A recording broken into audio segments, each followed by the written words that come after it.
And so I want to present to you this Oh. Arc Specialties pocket protector, so you too can be a geek. Like so. The Arc Specialties Pocket protector. All the cool guys have one. So What? So I've always been curious about this. why do I bring you gifts? So I can come back. Also that. But what do pocket protectors protect your pocket So you can stick a from? pin in your pocket and it won't bleed out in your shirt. Is that a problem for people? For geeks, yeah, we have that trouble. So if you're a geek, it means you're more inclined to your pen bleeding? You forget to retract the tip before. Trust me. That's a different podcast.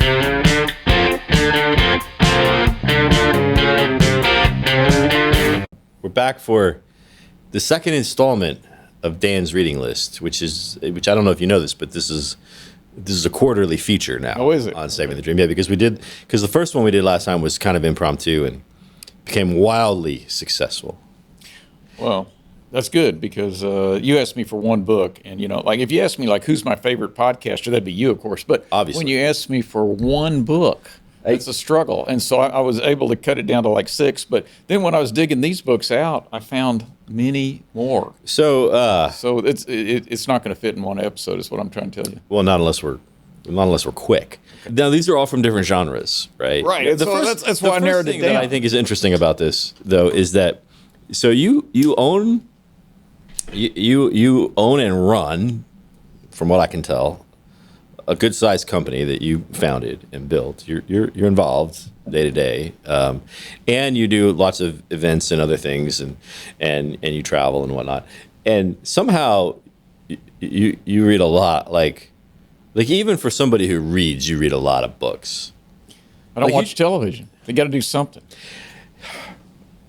But I don't watch television either. But I don't have time to read that many. That's a lifestyle How much choice. What? That's what I tell him. I tell him. How much do you sleep? Let's see. No. No, I say sleep, but I just. Am I wearing this correctly? Is this? No, you're doing great. Am I? Okay. How do you sleep? Like, are you one of these like I only sleep like 3 or 4 hours kind of people? No. I need 8 hours, but I read every evening. Oh yeah, maybe that. So it's a because Trevor's pretty good about reading, but he gave me a book for Christmas last year. I only got 200 pages left. It's a 600-page book, so it has taken me a while, and it's pretty dense. It's about the size of this one page. The size of the pages. Okay, but tell him what it is. It's it's Biography of John Wayne, which is fascinating. Like if you've and it's written by a real biographer. Same guy wrote biographies on John Ford, which led to the one on John Wayne, and kind of the old golden age of Hollywood. And it's an excellent. It's fascinating. Like I know he's not in vogue these days, but He's not politically correct any longer. yeah. But wow, what an interesting life. Anyway, so since I've been reading, and by the way, I just watched The Alamo yesterday for the first time. I mean, I've seen lots and lots of John Wayne movies, but I'd never seen The Alamo, and I was waiting to watch The Alamo because I wanted to read the chapter in the book first that talks about the making of The Alamo, which is another fascinating story. But since we're on that, you said you had a Western book in here, so You want to start with that? let's Yeah. start with Okay. that. So I got into fiction, but I had to give you 2 different fiction books. My favorite Western. You can tell this is a favorite because it's been read so many times. The cover's missing. It looks Lonesome like a Dove, grocery store novel. Larry McMurtry. Lonesome Dove. I remember the miniseries. The series is excellent. The books are excellent. I've read most of what Larry has written. What's his name? Larry what? Larry McMurtry. Good Texas McMurtry. person. Larry. And he just passed away. They had an auction, all of his stuff. But So what's so I never. I'm not sure I knew there was a book, but I remember the miniseries. It was in the 90s, right? I think it was in the 90s. it was superb. So what's why is this one of your? Why did you find this one worthy to bring on the show and talk Seems about? so realistic. And, I'm from Texas. I'm from Austin. I was born there. I live in Houston. Yeah. I travel all over West Texas. And so it's a fun read for me because as they move from the Mexican border and the city of Lonesome Dove, they'll go across rivers that are real. And so I can kind of imagine their trek up to, I believe it was Montana. I don't know where they ended up, but So Great yeah, story. maybe that for those who don't remember the story, like, what's the quick synopsis? So, once upon a time, a couple of old Texas Rangers, kind of washed up has-beens, didn't have any Indians to fight anymore, so they're bored to tears. And they had a small ranch on the Mexican border. Were they bored to a trail of tears? No, no, it's worse than that. And so they were living at Lonesome Dove. Of course, that's not a real town. He almost jumped out of his seat. He couldn't get to the mic fast enough to say that one. So they're living on the border and raising cows, and they had a little operation. But these are action guys, right? And, Yeah. And they were bored, or particularly one of them. Gus was more bored, I think. And so a third one of the Rangers shows up with a tall tale about how wonderful it is up in the north, and there's plenty of free land and battles to fight, and so they got intrigued. They went to Mexico and stole a bunch of cattle one evening. And although they did not approve of cattle rustlers, as apparently if you went across the border, then it became Still for Mexicans, in right. It becomes ethical, and so they round up a bunch of cattle. Before the Alamo or after the Alamo? It was after. Got to be after, right? Alamo was 1830 something. Yeah. This got to be like 1850, 1860. So the story is of their travels up and all the tribulations and the snake bites and all the human interactions. And Larry McMurtry is a master wordsmith. And so the commentary is great. Like, I love the line, what's good for me isn't necessarily good for the weak-minded. That's one of my favorite lines, and that's one. I got to write that down. Yeah. Write that. What's good for me is not necessarily good for the weak I mind. use that often. That if you pair that one up with your Jedi mind trick won't work on me, or what's that? How does that one go? So if you like Westerns, if you like Texas, if you like Larry McMurtry, I think that's his best book, in my opinion, and I wholeheartedly recommend it. So besides the fact that you're reading about these two washed up Rangers stealing Mexican cattle and running to the north, like what's the what do you get out of it in the way of?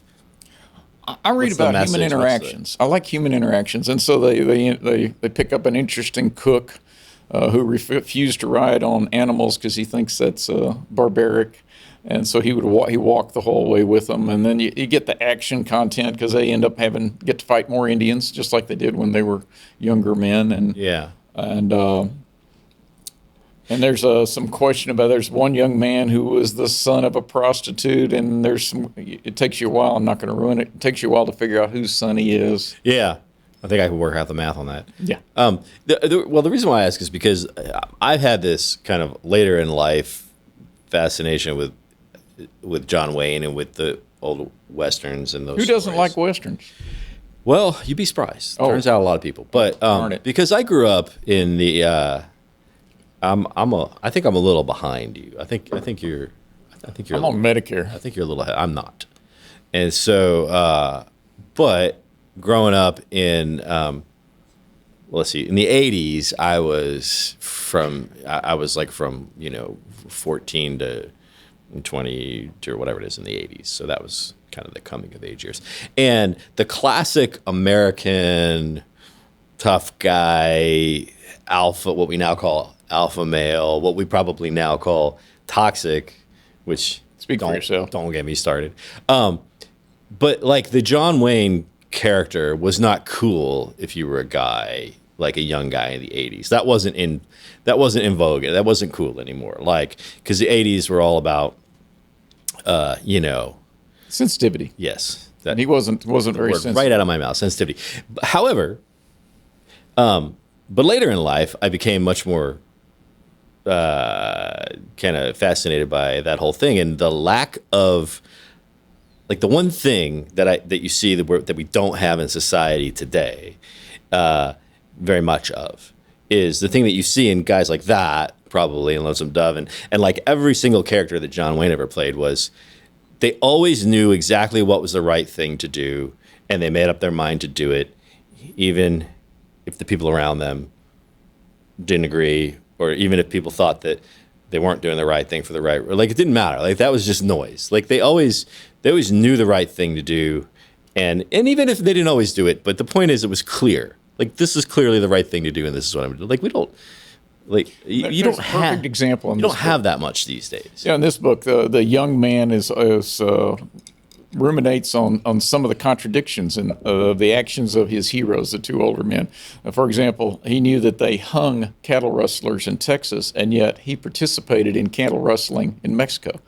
And then later on, when one of the rangers strays from the path, they execute him. And so they have an odd set of right and Strays wrong. from the path. Right. He became an outlaw. Yeah. And I think that was another good line. They said, you crossed the line. He said, I didn't see no line. But, he crossed the path, and they ended up executing one of their own friends, an ex-ranger. Yeah. And so there's a the right lot of thing. moral questions going on in this book, and it's not judgmental, but you got to read through it, and then you make your own decisions about which ones are really right and wrong. But everybody's quite sure of their path. Well, so there's a fine line there, right? Which I think, well, it's not so much a fine line, but there's a clear difference, and I don't think people distinguish this these days. So you could argue about whether executing that guy was the right thing to do or not. That's one subject. But a whole different thing is the fact that the guys that did it were confronted with a situation where, at least in their minds, what was right and what was wrong was clear, and they acted on it. To a point, they'd execute their friend. No matter what however much pain was involved, they acted on what to them was clearly the right thing to do. And I think today in society, we spend a lot of time arguing and having different opinions on what's right and what's not right. But kind of across the board, what we don't have a whole lot of is people that are willing to take action.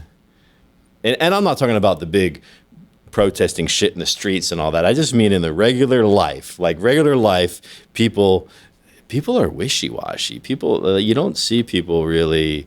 We're not like single-minded, and we're not. I'm doing this because it's right, no matter what the. Well, it doesn't bother me as much as what I'm seeing lately, which is a double standard. And when you have one set of rules for your group and one set of rules for the other group, I got a big problem. Oh well, then that's a whole nother. Right, and so. Whether you act on your principles, that's how your parents raised you. But if your principles are a function of who you're observing, yeah, that's a whole other thing. That's not ethical. And see, the characters in stories like that, whether they were really like this back in those days or not, they weren't like that. They had a lot more clarity than we have today, and more like principles and. Well, I like to hope that my opinions remain constant, independent of the actors involved. For example, when Bush Jr. invaded Iraq, I scraped the W off of my bumper of my truck. Did you? Yep. Yeah. There's something called a yellow dog Democrat, and a yellow dog Democrat will vote for a yellow dog if they run in the Democratic Party. Yeah. And I try to avoid that single-minded failure to consider all your options. That came up on the last episode. What was it, Trev? That it was Scott. Wasn't it? Scott said that. He said, we were talking about when did you lose faith in the government? And he said it was Iraq. It was Iraq. Yeah, we were talking. We finish wars. We don't start them. Yeah. I was proud of that up until when we started starting wars again. So that's a lot of that book. It's a lot about ethics. Yeah. All right. What's next? What else we got here? You name it. Pick a subject. And see, I was afraid our audience. Let's. What about history? What do we got in history? History. I would recommend this book. Not only is it one of my favorites, it's a Pulitzer Prize winner. It's The Making of the Atomic Bomb by Richard Rhodes. I recommend it. I've read almost everything that Richard Rhodes has ever written, and he is a prolific. Wait, can you say that 5 times fast? I've read almost everything that Richard. I think I've read everything that he's written. Yeah, Richard Rhodes. Okay, so he won the Pulitzer for this, and if you just want to read a fascinating history, I'll loan that to you. And it's all about. I just told you it's taken me a year to get through a book this size. Okay, maybe we'll hold out. Yeah. But I've read. He writes about Nazis. He writes about mass murderers. He writes about child abuse. He even wrote a sex manual. And so I brought this to you. Here, this one's thin. You'll probably like this one better. This is more appropriate. And so it's not one of my favorites, I'll admit it. But they talk about a prolific writer. Everything from atomic bombs Is it a sex manual to a sex manual. Are there pictures? Sorry. It's very descriptive, though. You'll just Let's see. The first chapter is I lost my virginity. isn't that the always? That's the case. The second chapter is I had an fill in the blank. Does it start with an O? Transvestite come into my house. Starts with an O. Is it a big O? Oh, orgasm! Yeah, that's the one. The big O. Well, like I said, I'm such a fan of Richard Rhodes that I even bought that book. I regret it a little bit, but Now, if you read far enough to get to the chapters aren't numbered, but it looks like about 10 or 12. On page 106, we have a chapter entitled "What an Odd Organ." I don't think he's talking about like a church organ in that particular no. case. I think that's one of those lady boys. Lady boy. Okay, but you don't have to read all this so stuff. I don't. But I mean, if you go into the making of the atomic bomb, it even talks about how Teflon was invented. There's so Same many. guy wrote both of these. Yeah. Okay. Yeah, right. He writes about everything. He's a Renaissance man. Hey, he truly is. Well, he was a man for the first one and then a woman for the The second one. second one. But there's so much history. You know, they always talk about, NASA's been worth $1 billion because we got Tang out of it, right? Well, maybe. And Velcro. Velcro and Tang. But if you read about all the technology that was invented during the Manhattan Project when they were trying to create the atomic bomb. Like this was an invention that we use all the time. The stepladder right here. No, that's actually that's another story. Is that not okay? And then if you get through this one and you really enjoy it, then I recommend Dark Sun, which is his next book on the hydrogen bombs. This is it says right here, author of Dark Sun. right. Well, because it's a later publication, but Dark Sun is about the hydrogen bombs, and I read about all this stuff because my grandfather was at the Bikini Atoll test where they set off the first hydrogen bomb. So, it runs in the family, so I got to read this stuff. So for those who have always wondered, following along at home, you being an engineer and a geek, explain what is the difference between an atomic bomb and a hydrogen bomb? Fission versus fusion. So at first, all we could do was fission. That's breaking atoms up. Okay, right. And that's an interesting thing in this book. And so in this book, they talk about there's two kinds of bombs that we dropped in Japan: the little boy and the fat man. Okay, right. The first one was actually a uranium bomb, and because we knew that the uranium bomb would work, there was no doubt. And then the second bomb was a plutonium bomb. But both of these are fusion bombs. They blew up. You didn't make. You didn't. They're both fission bombs. Fission, thank fission you. Bombs. Fission. And I was always convinced after reading this book that the primary reason we dropped the bomb on Nagasaki was to justify. See if it worked. Well, to justify the Manhattan Project, because we didn't need to experiment with the uranium bomb. We knew how it would work. We were so confident the very first uranium bomb that was ever exploded was exploded over Hiroshima. And you say, well, Dan, what about the Trinity blast? Well, the Trinity blast was a plutonium bomb because we didn't know whether it would work. And so if you read this book and you come to the same conclusion. Also powers the time machine, plutonium, by the way. Well, that's true. But I was convinced that we dropped the second one to help justify this huge expense. And then if you read another good book, which I'll bring up next time, which was the... I mean, that's an interesting angle, right? But justify it to who? To Congress. To whom? To Congress, yeah. I mean... If you read The Armageddon Factory, I'll bring that next time. It's one of my favorite. Young fella. And I read his book, and I actually wrote to him, and he writes back. And, but in his book... Yeah, well, in his book, he actually addresses that exact subject, and he agrees. You're onto something. He and I think... But you draw your own opinions. So that's the fission bomb. Fusion bomb.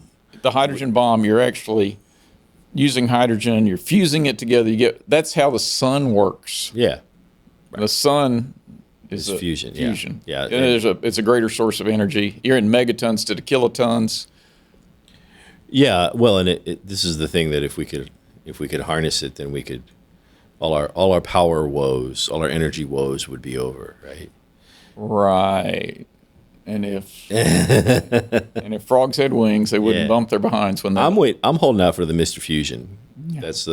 Because that's the one kitchen gadget that I don't have, is the Mr. Fusion.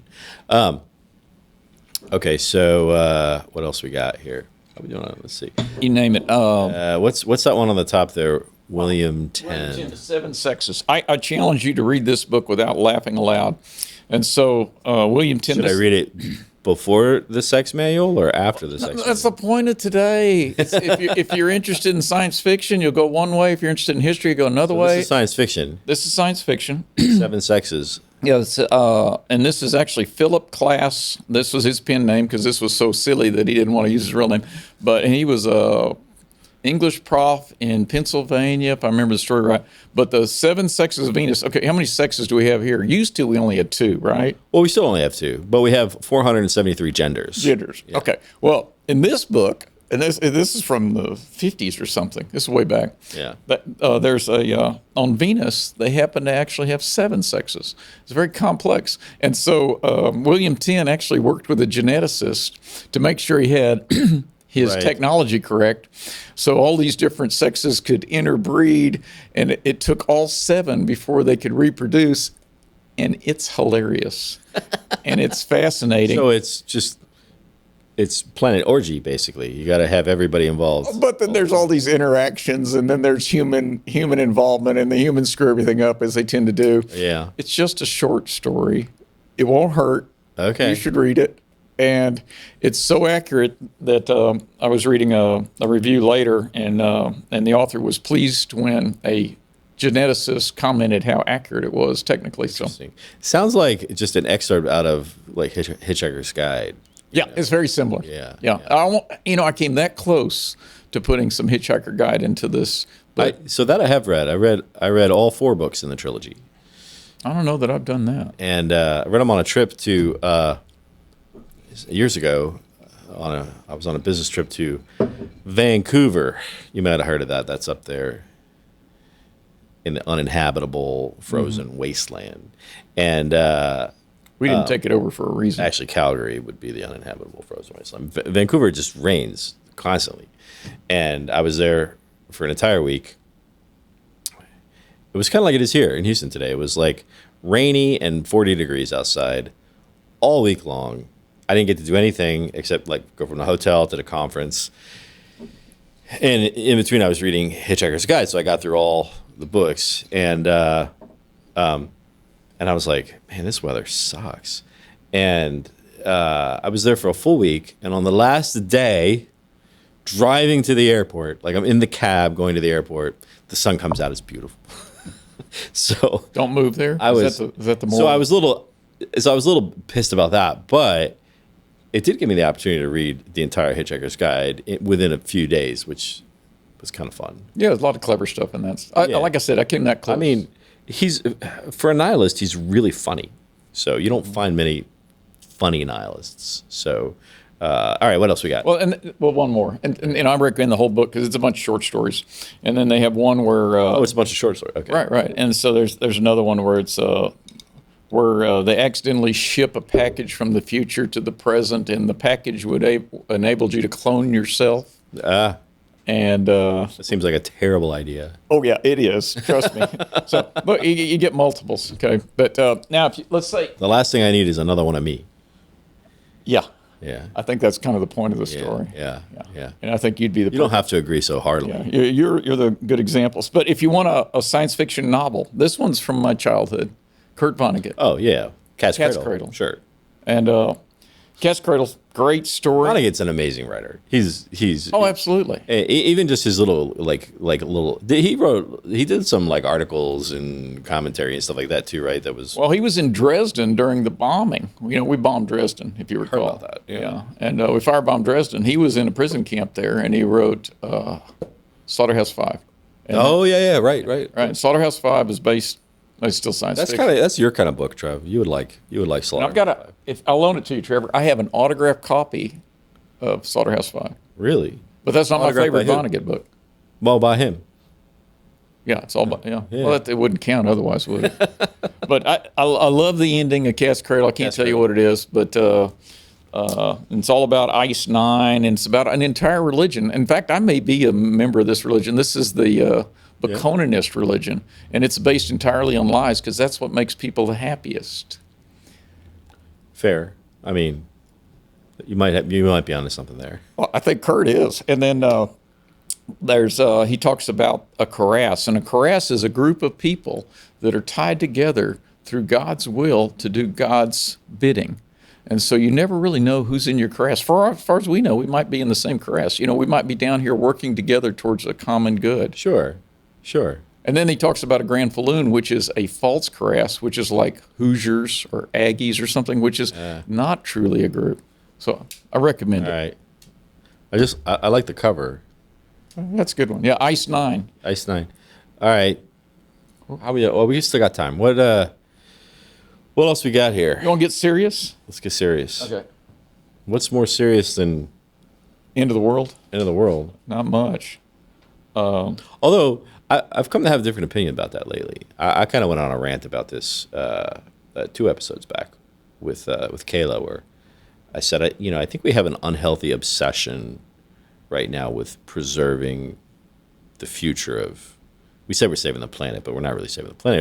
It's really about the future of mankind, humanity, and we're sort of like it's like a weird obsession we have. We're like the first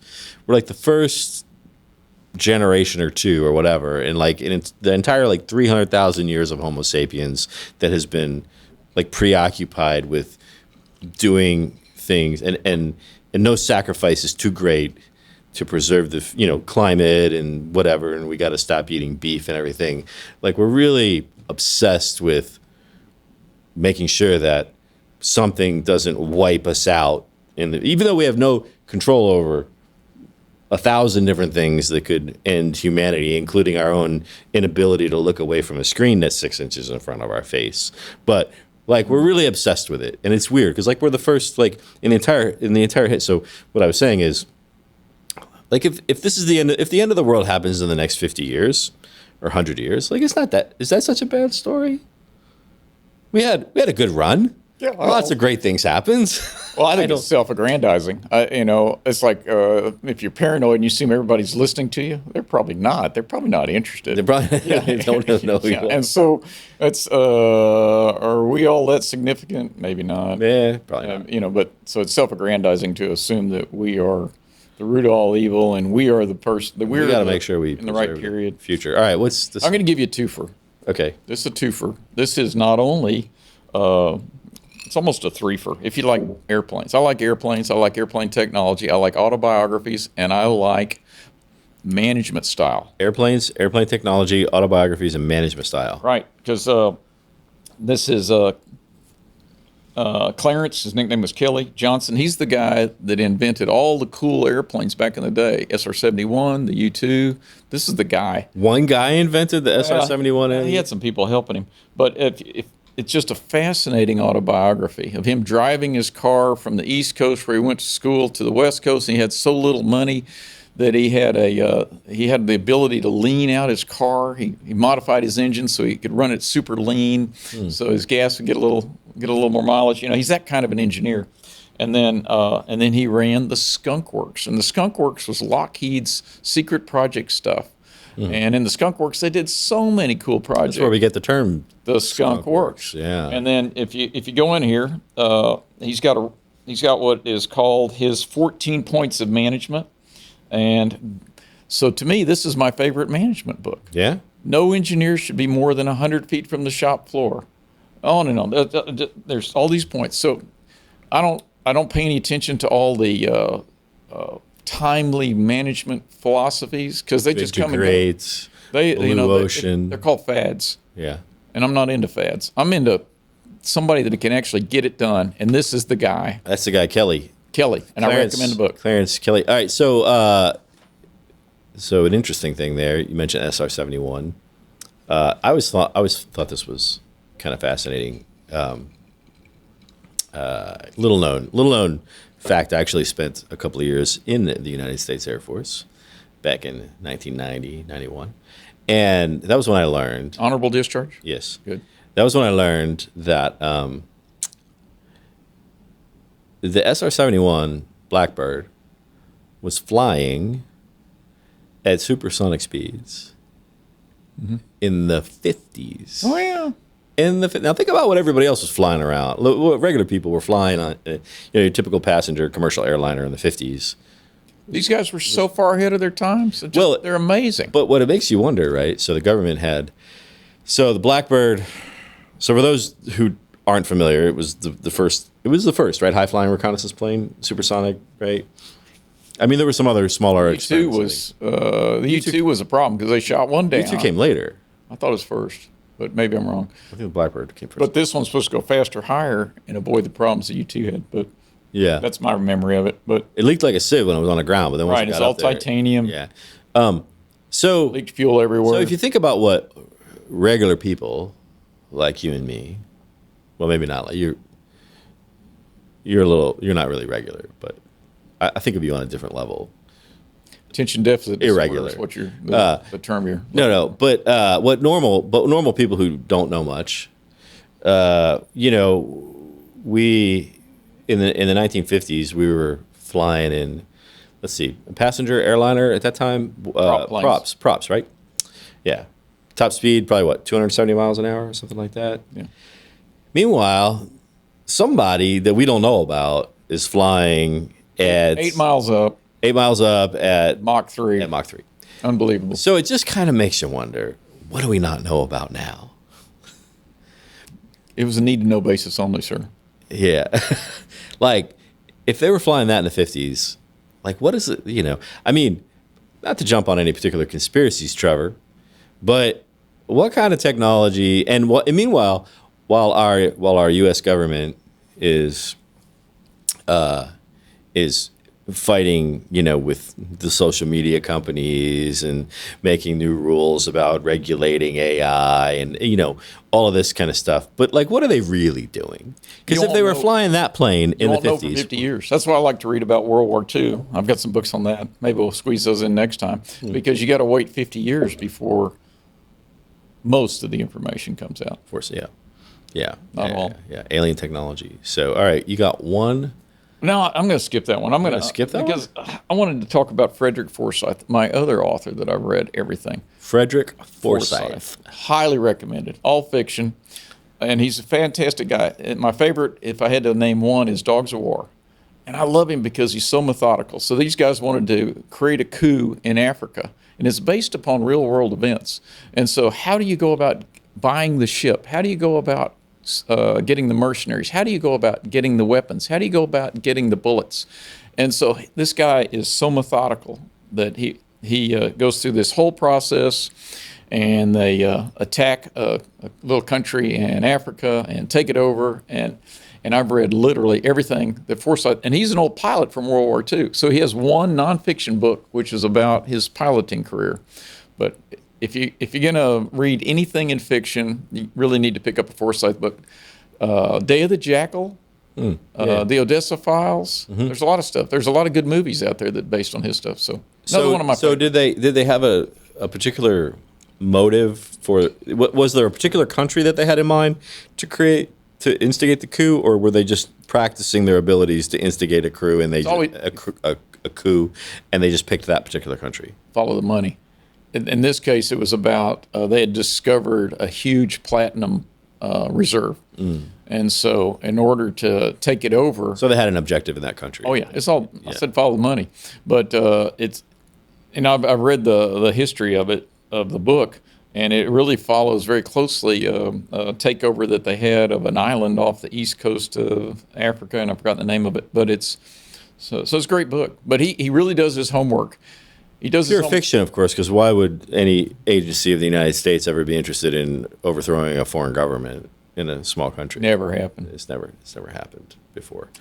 No, the reason why I asked that question is because I've often wondered, for the CIA to develop the capability to instigate a coup, to overthrow a government, to cause some sort of regime change, right? Like, you don't just write up a plan for that and go do it.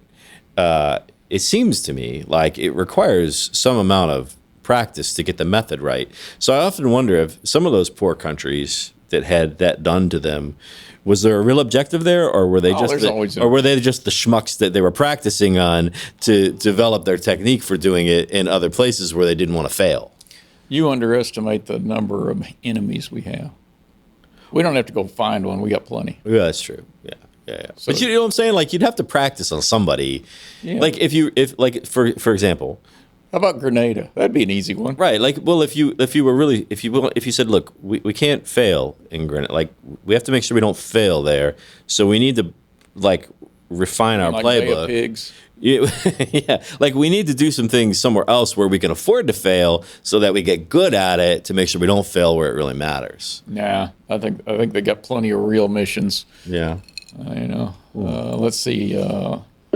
Panama comes to mind. Panama. Grenada comes to mind. Grenada, Libya. Yeah, when was that? That was Something happened in Chile. how Gaddafi came into power, right? It kind of went out. Went out of power. Yeah. Well, that was recent. There was a fatality. Yeah. So yeah, we got plenty of enemies. Well, that's the other thing is we end up sometimes the people that we're trying to get out are the people that we put in the first place. Isn't that ironic? Yeah, kind of. Yeah. All right, so that's it. We got Frederick Forsythe. We got to go look him up. I would. Yeah. Forsythe, and then Richard Rhodes. Two guys I've read everything they've written. Richard Rhodes. Vonnegut is great. Some of his stuff kind of got a little, I think they call it pot boilers towards the end. He wrote some stuff I couldn't stand, but his early stuff, absolutely. Yeah, all right. Trev, you got anything you want to throw into the list? Since we're talking about, book The list. Talmud. The Talmud.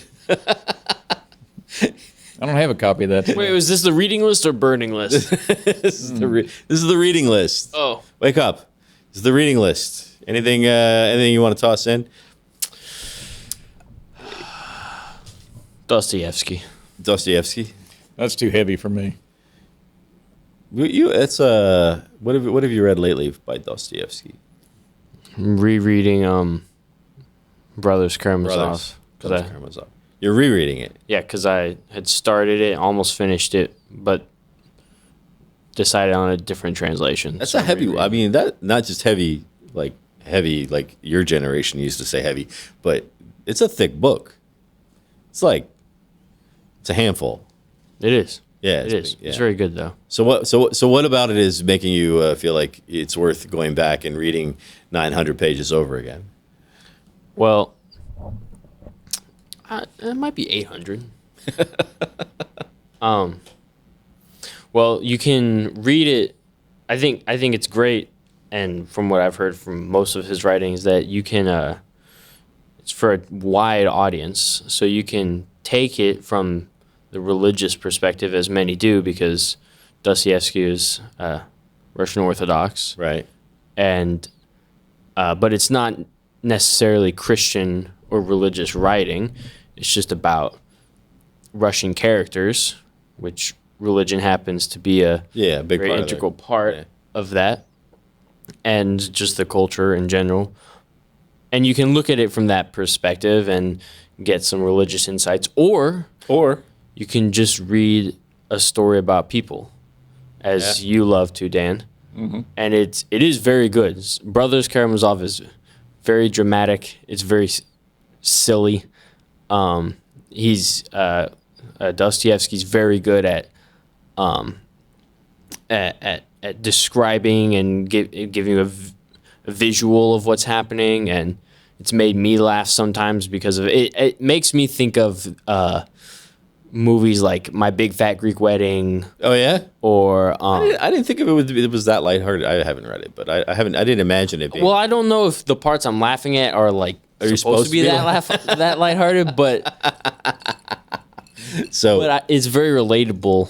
It's a very like overblown, exaggerated approach to all of it, but so much of it like I can see happening. Yeah. Like and I can understand, and the characters are very, very well written, and there's a lot of depth to them. What I really like is you're never 100% sure what a character's ideas or motives are. Very so much like real life. Exactly. Very So much like real life. I'm still trying to figure Dan out. Still not. And it's very, there's a character Yeah. like Dan Okay. in there probably. Probably. There's a lot of boisterous Russian people that you remind me of. I like Boisterous Russian. You're right. Yeah. I can highly recommend this biography that I'm reading on John Wayne, which I can never remember the author's name. Scott Eyman, Eyman.